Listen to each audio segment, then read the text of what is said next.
কলিযুগে যেসব বুদ্ধিমান মানুষেরা ভগবত আরাধনার উদ্দেশ্যে সংকীর্তন যজ্ঞানুষ্ঠান করেন, তারা অবিরাম শ্রীকৃষ্ণের নাম গানের মাধ্যমে ভগবত অবতারের আরাধনা করে থাকেন। যদিও তার দেহ কৃষ্ণবর্ণ নয়, তাহলেও তিনিই স্বয়ং কৃষ্ণ।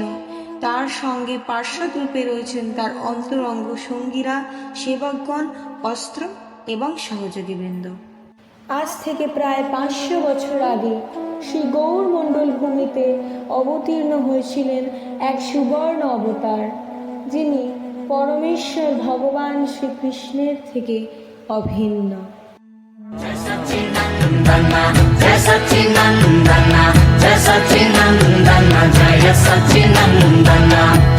চৈতন্য মহাপ্রভু নবদ্বীপ ধামে অবতীর্ণ হয়েছিলেন জগন্নাথ মিশ্র এবং সচিমাতার আঙ্গুলে।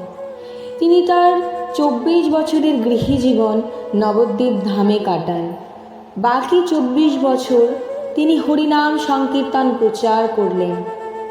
শচীসুত চৈতন্যদেব সন্ন্যাস গ্রহণ করে শ্রীকৃষ্ণ চৈতন্য রূপে হরিনাম সংকীর্তন সমস্ত জগৎ সংসারে প্রচার করলেন। কিন্তু শ্রী চৈতন্যদেব কোথায় সন্ন্যাস গ্রহণ করেছিলেন? কাটোয়া, গৌড়দেশের এক অত্যন্ত সুন্দর স্থান, যা বর্তমানে পশ্চিমবঙ্গের বর্ধমান জেলায় অবস্থিত। শ্রী চৈতন্য মহাপ্রভু সন্ন্যাস গ্রহণ করার আগের দিন শ্রী নিত্যানন্দ মহাপ্রভুকে ডেকে বললেন, শোনো শোনো নিত্যানন্দ স্বরূপ গোসাই, এ কথা ভাঙ্গিবে সবে পঞ্চজন থাই। এই সংক্রমণ উত্তরণয় দিবসে নিশ্চয় চলিব আমি করিতে সন্ন্যাসে। ইন্দ্রাণী নিকটে কণ্টক নাম গ্রাম, তথা আছে কেশব ভারতী শুদ্ধ নাম। তান স্থানে আমার সন্ন্যাস সুনিশ্চিত, এই পঞ্চজনে মাত্র করিবারে দিত। আমার জননী গদাধর ব্রহ্মানন্দ, শ্রী চন্দ্রশেখরাচার্য অপর মুকুন্দ। শ্রীমন নিত্যানন্দ প্রভু শ্রী চৈতন্য মহাপ্রভুর আজ্ঞা অনুসারে এই কথাটি কেবল সেই 5 জনকেই জানালেন। পরের দিন শ্রীমান মহাপ্রভু তার মায়ের চরণ ধুলি নিয়ে এবং তাকে পরিক্রমা করে গৃহ ত্যাগ করলেন। চৈতন্যদেব, যিনি সমগ্র বৈকুণ্ঠের নায়ক, তিনি প্রতি জীবাত্মাদের উদ্ধার হেতু সন্ন্যাস গ্রহণের জন্য গৃহ পরিত্যাগ করলেন। শোনো ভাইজন, শ্রী চৈতন্যদেবের সন্ন্যাস গ্রহণের কাহিনী। একথা শ্রবণে সমস্ত জড় জগতিক বন্ধন বিনষ্ট হয়ে যায়। গঙ্গা পার করে শ্রী গৌরহরি কণ্টক নগরে পদার্পণ করলেন। বর্তমানে এটি কাটোয়া ধাম। আমরা এখন সেই স্থানে আছি যে স্থানে কেশব ভারতীর আশ্রম ছিল। বর্তমানে এটি গৌরাঙ্গ বাড়ি নামে পরিচিত। গৌরাঙ্গ বাড়ির বাইরের কাঠামোটি খুব সুন্দরভাবে নির্মিত। দুজন ভক্তের বিগ্রহ আগত ভক্তদের স্বাগত জানাচ্ছে। ভেতরে প্রবেশ করার পর সাথে সাথেই আমরা শ্রীমান মহাপ্রভুর বিভিন্ন লীলাস্থলীর দর্শন পাই।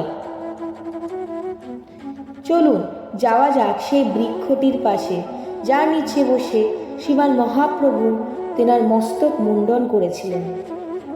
যেদিন মহাপ্রভু সন্ন্যাস গ্রহণ করবেন সেদিন সকালে তিনি এই অশ্বত্থ গাছের নিচে কেশ মুণ্ডন করার জন্য এসে বসেছিলেন।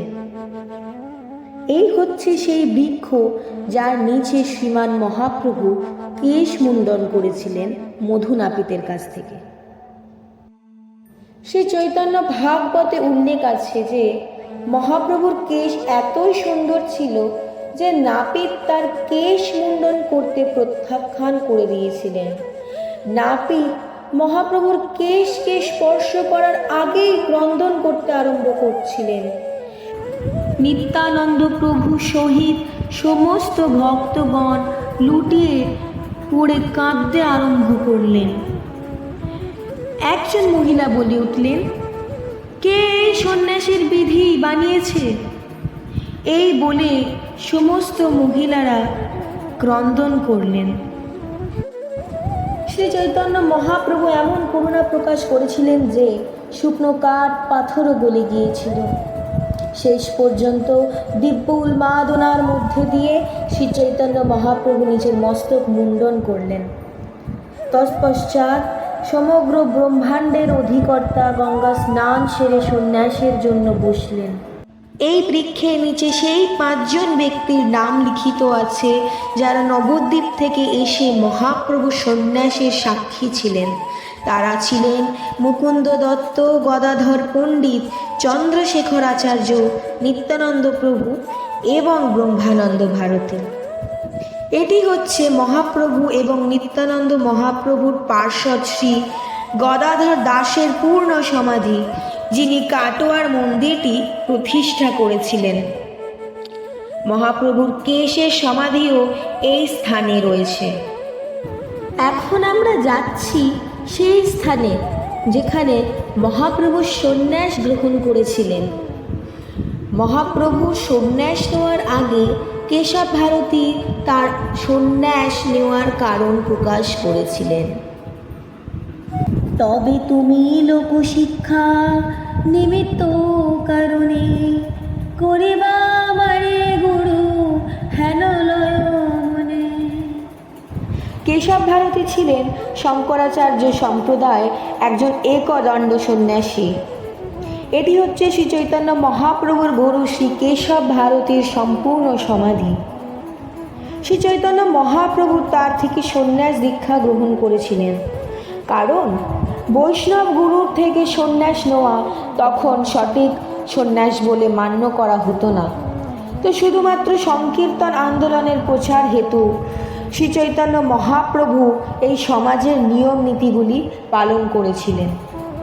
কিন্তু সন্ন্যাস গ্রহণের আগে শ্রী চৈতন্যদেব তার গুরুকে হরিনাম দীক্ষা প্রদান করেছিলেন।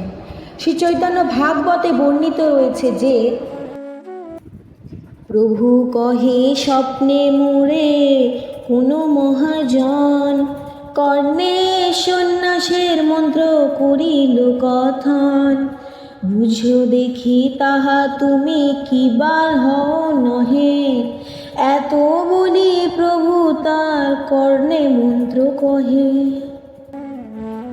এইভাবে চতুরতার সাথে শ্রী চৈতন্যদেব কেশব ভারতীকে তার শিষ্য বানালেন এবং কেশব ভারতী অত্যন্ত আশ্চর্যিত হলেন। কেশব ভারতী বললেন, এটি সব মন্ত্রের থেকে সর্বশ্রেষ্ঠ। ভগবান শ্রীকৃষ্ণের দয়াতে তোমার কাছে কী বা জানা আছে? ভগবান শ্রী চৈতন্যদেবের নির্দেশ অনুসারে কেশব ভারতী তার কর্ণে সেই মন্ত্রটি বললেন। চতুর্দিকে হরিনাম সুমঙ্গল ধ্বনি, সন্ন্যাস করিল বৈকুণ্ঠের চূড়ামণি। স্থান যেখানে শ্রী চৈতন্যদেব কেশব ভারতী মহারাজের কাছ থেকে সন্ন্যাস দীক্ষা গ্রহণ করেছিলেন।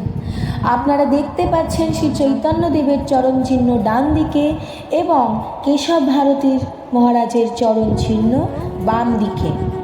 নিচের দিকে আপনারা দর্শন করতে পারছেন নাপিতের সমাধি, যিনি মহাপ্রভুর কেশ মুন্ডন করেছিলেন।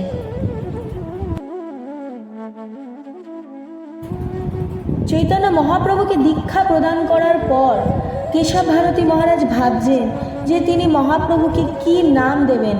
তাই তিনি বললেন, যত জগতের তুমি কৃষ্ণ বলাইয়া, করাইলা চৈতন্য কীর্তন প্রকাশিয়া, এতে কে আমার নাম শ্রীকৃষ্ণ চৈতন্য, সর্বলোক তোমা হইতে যাতে হইল ধন্য ধন্য।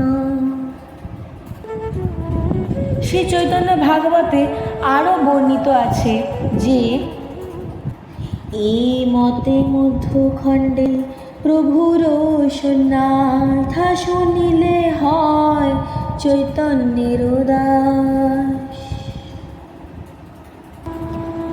এখন আমরা অগ্রসর হচ্ছি শিববাড়ির গর্ভগৃহের দিকে। মহাপ্রভুর এই বিগ্রহটি তার একজন নিজি পার্ষদ শিল নরহরি দাস ঠাকুর বানিয়েছিলেন। শিল নরহরি দাস ঠাকুর এটি শ্রী গদাধর দাসকে দিয়েছিলেন, যিনি এই মন্দিরটি নির্মাণ করেছিলেন। গৌর গণদেশ দীপিকায় বর্ণিত আছে যে গদাধর দাস শ্রীমতী রাধারানীর সৌন্দর্য এবং দীপ্তির বিস্তারিত অবতার। সেখানে বর্ণিত আছে যে একজন গোপী যার নাম চন্দ্রকান্তি, তিনি শ্রীমতী রাধারানীর বিভূতি। এই গৌরলীলায় তিনি অবতীর্ণ হয়েছিলেন শ্রী গদাধর দাস রূপে।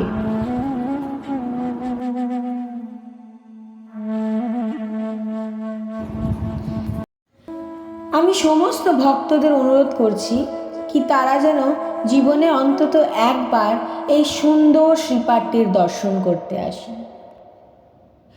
গৌরয়ামা যেসব স্থানে করিল ভ্রমণ রাগে, সেসব স্থান হেরিব আমি প্রণয় ভক্তি সা